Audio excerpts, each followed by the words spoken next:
Assalamualaikum warahmatullahi wabarakatuh. Alhamdulillahirabbil alamin. Assalatu wassalamu ala asyrafil anbiya'i wal mursalin wa ala alihi wa sahbihi ajma'in. My name is Muhammad Ilham Ramadan. Yesterday we talking about history of British, and now we talking about history of American literature. Period of American literature: first, colonial literature; second, early United States literature; third, unique American style; fourth, American 19th century poetry; fifth, realism; sixth, turn of the century; and seventh, post-World War II.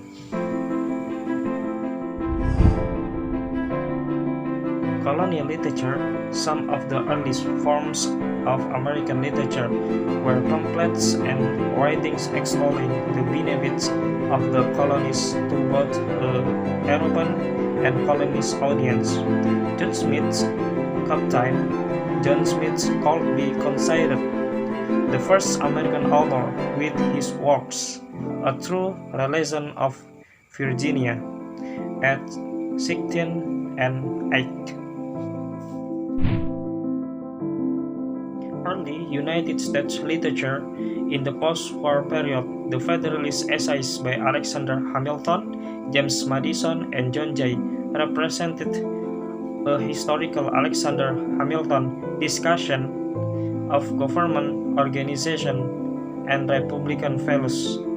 Thomas Jefferson's United States Declaration of Independence, his influence on the James Madison Constitution, and the mass of the letters have led to him being considered one of the most talented early American writers.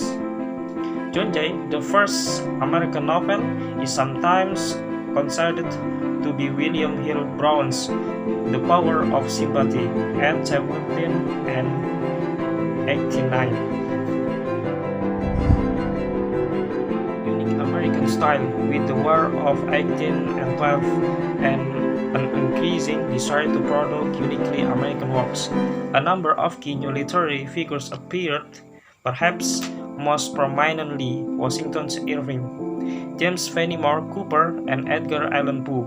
Irving, often considered the first writer to develop a unique American style, or although James Fenimore, this is debated. Ward humorous works Cooper in Salmagundi and the well-known satire A History of New York by Dietrich Edgar Allan Poe Knickerbocker at 18 and 9. American 19th century poetry. America's two greatest 19th century poets could hardly have been more different in temperament and style. Walt Whitman was a working man, a traveler, a self-appointed nurse during the American Civil War, and a boutique innovator.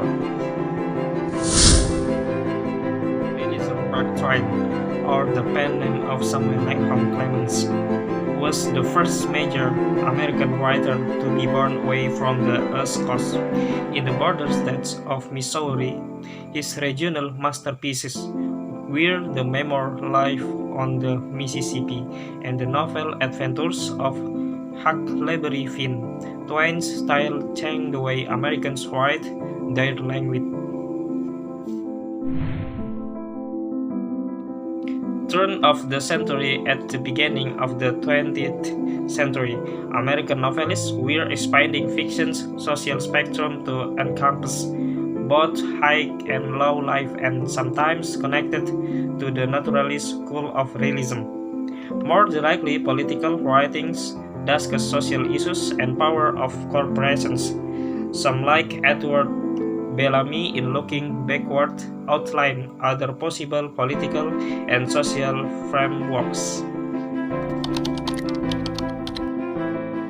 Post-World War II, the period in time from the end of World War II up until roughly the late 1960 and early 1970 saw to the publication of some of the most popular works in American history.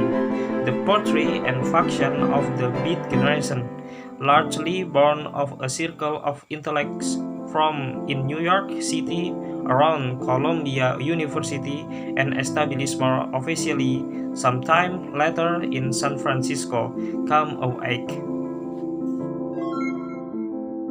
That simple period of American literature. Thanks for watching. If you find me some mistakes, pardon me. And the last, Assalamualaikum warahmatullahi wabarakatuh. Don't forget to like and subscribe.